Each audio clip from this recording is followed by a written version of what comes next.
Mm-hmm.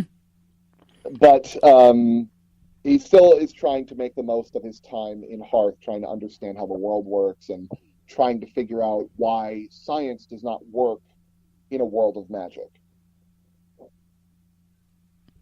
It does sound amazing as well too, and you know how everything all works out. And of course, you guys end up winning a Telly Award. You're nominated for an Audio Award as well too. You can tell us a little bit about the awards as well too, before going into some of your past awards as well too. This sounds like a really good audio drama to listen on Amazon.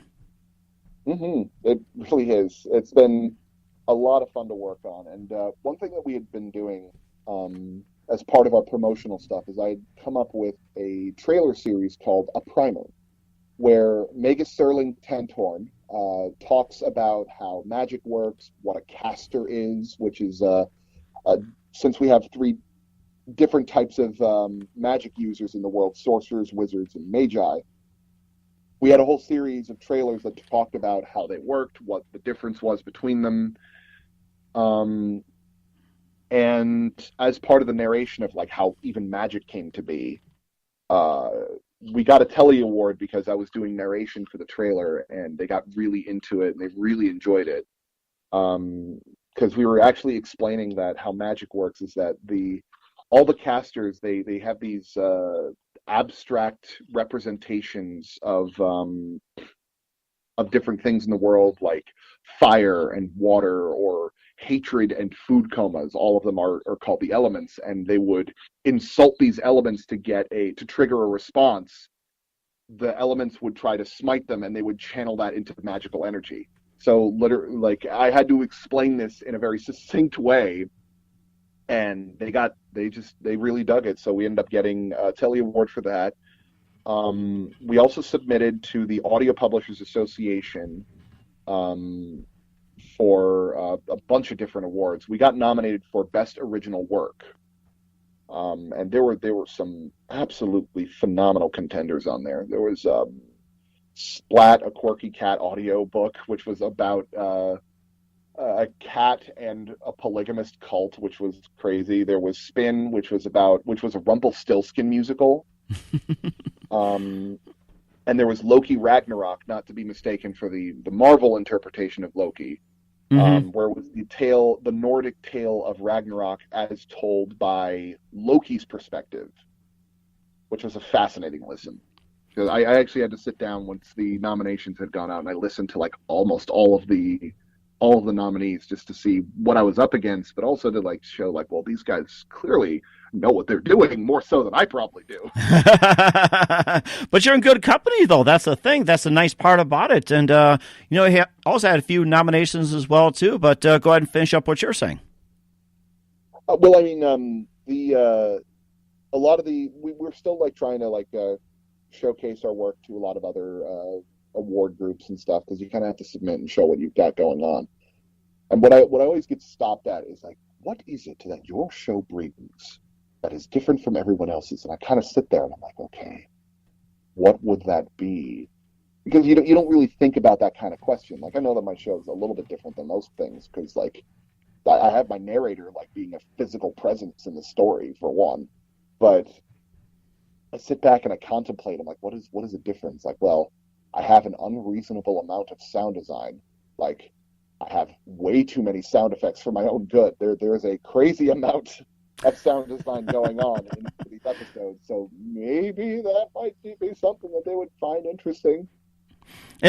And of course, that can also apply to a lot of your projects as well, too, like Silo, or is it Sila? It's Sila, and the Gatekeepers of the Arctic, Little Goat, Sage, and also had some nominations as well, too, for Best Documentary, Best Editing, Sound Design, Best Sound Design at the 2015 Rain Dance Film Fest, 2014 Macabre Film Fest, and 2013 Cecil Awards, and maybe you can just tell us a little bit about those. Well, a lot of those awards were from the productions that I was working on, and I was absolutely just so blown away that they would get the kind of attention that they rightfully deserved. Like Sea Lake Gatekeepers of the Arctic was an absolute blast to work on, to do sound work for, because like one of the big things about documentaries is that you don't expect like there to be a sound designer on it, but you got to clean up a lot of the audio, and there's a lot of times where like you'll see animals or something and you'll expect certain sounds to go off, and you kind of got to massage that in to make it sound right. Mm-hmm. But for honestly, the one that I had, I remember being very happy about was the Cecil Awards back in 2013. We'd gotten nominated for Best Sound Design for it was my first short film that we like put our all into. It was like our last production for of the year, and I remember having to build like a lot of soundscapes for this film, and one that really got to everybody was that there's this one gunshot at the very end. This is a movie that has like no gunfire or anything like that, and it's about some really tough, really difficult topics to talk about. At the very end, the main character ends up shooting the bad guy, but it's the only time you really hear a gunshot, and the gunshot I put like so much into that when it played in theaters, everybody in the theater jumped. And like I'm not even speaking hyperbolically. Like they literally, like, some of them just kind of like startled by the whole thing. So it was like one of the loudest sounds in the theater. Oh my! Hadn't expected. So it was just such a startling thing, and it just really nailed that moment. Go ahead. No, that was it. I mean, that's reminiscing about that's always fun. That is amazing too. And what are some of the equipment that you use to make all these sound effects? And you start off with WavePad and a microphone, and you built up over time. What are you currently using right now, especially with the sound effects, and especially with your current audio drama? Well, one of the big things about Magus Elgar is that I tried very hard to avoid using too many stock sounds. So about 80 to 85% of Magus Elgar is recorded with custom Foley. Now, Foley are sound effects recorded after the film is made or after the production's made and put into it so that it sounds like a natural part of the environment. Now, with audio dramas, that's kind of what we would call the production stage. You can't exactly just have all the dialogue sit there by itself. So I have a Foley stage in Orange that I go to very frequently. I have Chapman University lets me rent it on occasion. Because they're very generous. They're a fantastic school in that regard. And I'll record the sound effects there, and I'll come back to my office in Lakewood and record it off of Pro Tools and like start making adjustments on Pro Tools. We did all of our voice acting either in the Foley stage or we would record remotely because a couple of our actors are from out of the country, like William Violenis is from Canada. I know David Ottavino is like pretty far away from us. He's in like New York. Same with Sandra Espinoza, who played Kaylee Fawn. We would get these files and piece them all together, and we'd use Pro Tools to get it all figured out. And I would add my own recordings by using my own sound booth, which is where I'm recording right now. I'm actually in a partition of my closet that's stuffed to the brim with sound absorption foam, and I have a furniture blanket serving as my last wall that I can just kind of like slide back and forth however I need it to.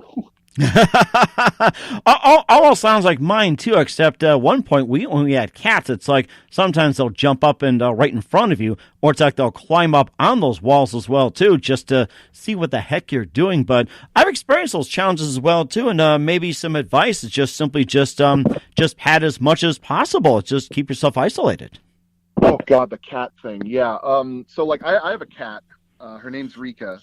And every once in a while, I'll be like recording auditions or trying to record stuff for Magus Elgar. And off in the distance, like downstairs, I'll hear. I'll look back. I'm like, okay, did I hear that? No, it's fine.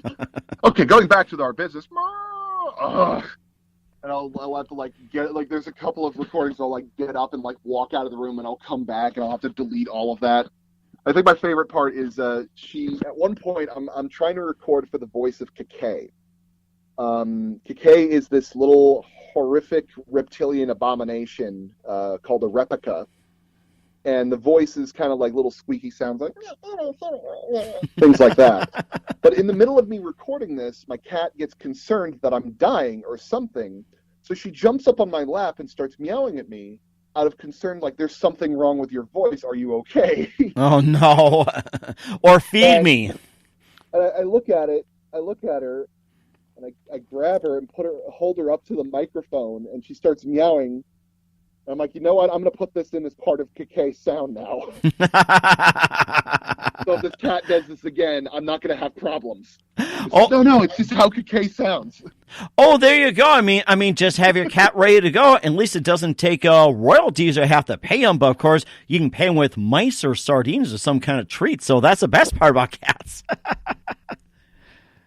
Yeah. But in terms of things that I would recommend for people. Something that I did really early on when I was working on my audio dramas for the first time was you just need all you need is a decent microphone and a heavy enough blanket. Mm-hmm.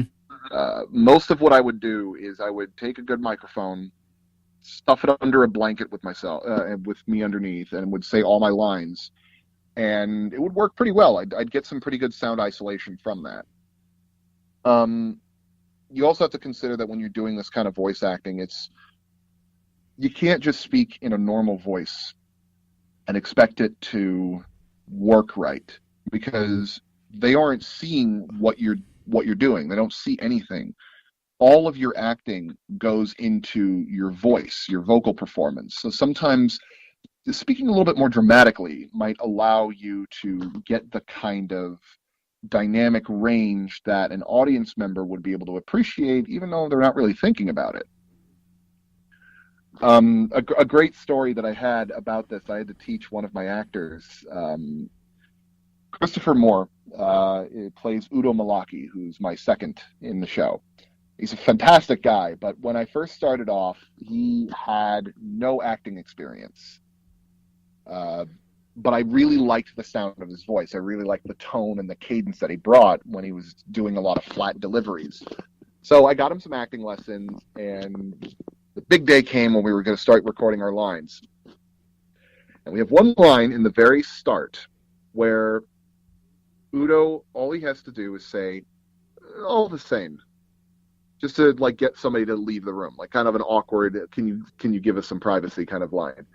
They go, all right, Udo. It's like, all right, Chris, this is your big debut to do your thing. Wow me. All the same. Okay, that was great. Let's try that again. I want you to sound angry. All the same.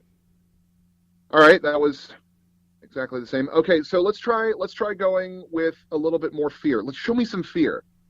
All the same. Okay, I want you to sound like a lion is chasing after you, and I want you to really belt it out. Just you're getting attacked by a lion. Go for that for me. All the same. All right, it sounds all the same. And Chris looks at me and goes, how does it sound all the same? I'm doing different things every time. Oh, no. So I guide him back in to the recording booth, to the control room, and I grab all of his files and I stack them on top of each other so they all play at the same time. And when I play them, he sounds like the Borg Collective from Star Trek, and he goes, "My God, it sounds all the same." I go, "I know, right?" But that's not logical, as some people would say. No, like it took some time for him to really come out of his shell, because he's a very stoic individual when it comes to just speaking. So it took me a while for me to get him out of his shell. And once he finally did, he started really enjoying the performance. And I've had him attached to the project ever since. He's been working on with me with marketing. He's been working with me on marketing, with editing, with sound design, with just trying to help Magus Elgar get off the ground. He's been probably one of the most loyal people on the project, because he legitimately believes this is going to be like the next big thing, and I can't thank him or trust him enough for this. That sounds amazing as well, too. And, of course, we'll talk about your other projects as well, too. Some of your influences. You're listening to The Mike Wagner Show at themikewagnershow.com. Powered by Sonic Web Studios. Visit online at sonicwebstudios.com for all your needs. Looking for a professional website without breaking a budget? Sonic Web Studios is the answer. Sonic Web Studios offers fast, affordable, custom web designs that blow the competition away.